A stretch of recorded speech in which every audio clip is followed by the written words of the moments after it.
আসসালামু আলাইকুম। আজকে রান্না করব সবার পছন্দের নবাবী সেমাই। এর জন্য আমি প্রথমে কিছু কাঠবাদাম নিয়ে কুচি করে নিয়েছি কিছুটা কিশমিশ, আর লাগবে আমার কাস্টার্ড পাউডার, আর নিয়েছি ডানুর গুঁড়ো দুধ, আর নিয়েছি কিছুটা লিকুইড দুধটা আমি জাল দিয়ে নিয়েছি, তারপর এটা ঠান্ডা করে নিয়েছি। এখানে গুঁড়ো দুধ আমি মিশিয়ে নিব কাস্টার্ড পাউডার।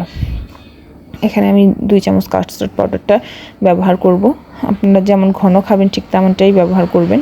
এখন কাস্টার্ড পাউডারটা লিকুইড দুধের সাথে খুব সুন্দর করে মিশে গিয়েছে।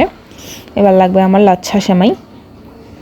আর এদিকে আমি লিকুইড দুধটার মধ্যে কাস্টার্ড পাউডারের মিশ্রণটা মিশিয়ে দিলাম এবং প্রায় 10 মিনিটের মতো জাল করে নিব ঘন হওয়া পর্যন্ত।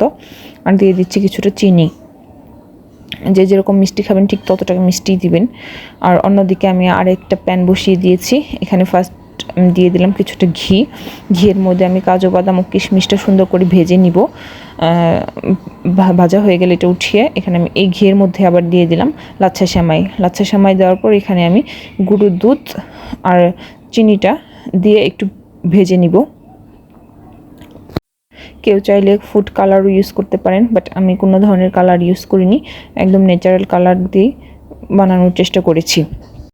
এদিকে আমার কাস্টার্ডটা ঘন হয়ে গিয়েছে, এটা আমি চুলা থেকে নামিয়ে নিব। আর এই পর্যায়ে আমি সেমাইটাও নিয়ে নিয়েছি কাজু বাদাম আর কিশমিশ। আর এখানে আমি একটি সার্ভিং বল নিয়ে নিয়েছি সুন্দর করে নবাবী সেমাইটাকে সাজানোর জন্য। আমি ফার্স্টে লাচ্ছা সেমাইটাকে এক লেয়ার দিয়ে নিলাম, তারপর দিয়ে নিচ্ছি কাজু বাদাম আর কিশমিশ, তারপর আমি এর উপরে ঢেলে দিব দুধ আর কাস্টার্ড পাউডারের ঘন মিশ্রণটা, সুন্দর করে সাজিয়ে নিব।